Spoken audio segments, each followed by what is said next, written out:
સમાચાર વિસ્તારથી જોઈએ તો અમદાવાદ પ્લેન ક્રેશ ઘટનાના 1 વર્ષ બાદ એફઆઈપીની પ્રેસ કોન્ફરન્સ છે। એફઆઈપીના પ્રેસિડેન્ટ સીએસ રંધાવાએ પ્રેસ કોન્ફરન્સ યોજી હતી।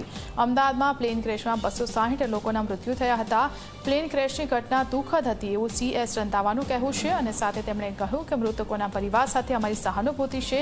આ ઘટના આજ સુધી નથી ભૂલાઈ। ડીજીસીઆઈના અધિકારીઓ આવ્યા હતા અને તપાસ કરી હતી। 11 જુલાઈ 2025ના રોજ એક પ્રિલિમ રિપોર્ટ આવ્યો હતો। ખામી હતી તેનું એક તારણ નીકળ્યું હતું। એન્જિન ક્યારે ફેલ થયું અને બંને એન્જિન ક્યારે ફેલ થયા તેના ટાઈમિંગ પણ આપવામાં આવ્યા હતા। અમારી લડાઈ એએઆઈબી સામે ચાલુ છે એવું રંધાવાનું કહેવું છે। સમગ્ર મામલે પારદર્શકતાથી તપાસ થવી જોઈએ।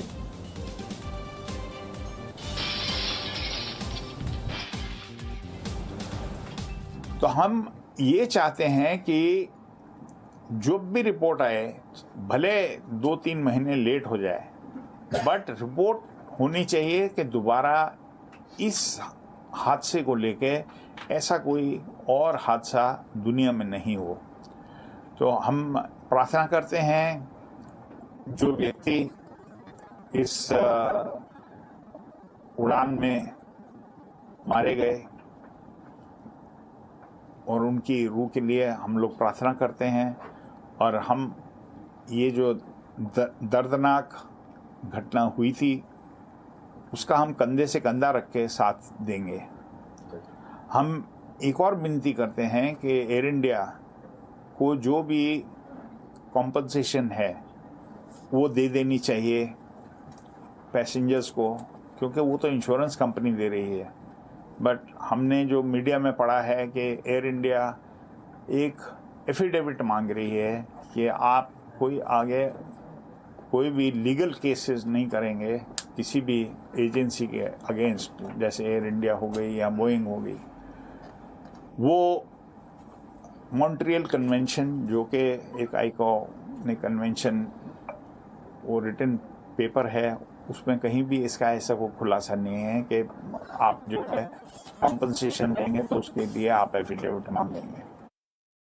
अगर के पायलट का एरर है क्यों है तो उसको जस्टिफाई करना पड़ेगा। अगर उसमें तकनीकी खराबी है तो वो भी जस्टिफाई करना पड़ेगा। ये नहीं कि ऐसे बोल दिया कि हाँ जी ये हो गया था, नहीं। जो भी रिपोर्ट होती है, कोई भी इन्वेस्टिगेशन होती है, कोई जैसे आपको एक बताऊं कि जैसे कि मर्डर होता है तो उसके लिए कोर्ट्स को एविडेंस चाहिए होता है। तो एविडेंस का वेपन चाहिए, उसको कैसे हुआ था, कत्ल कैसे हुआ था। उसी हिसाब से जहाज का एक्सीडेंट है, जो जहाज का एक्सीडेंट है जैसे ग्राउंड में कार का एक्सीडेंट होता है, उसके सेम वे में वहाँ पर भी आपको एक चीज़ देखनी पड़ेगी कि वहाँ पे एविडेंस चाहिए और एविडेंस के लिए उसी के बेसिस के ऊपर इन्वेस्टिगेशन कंप्लीट होगी।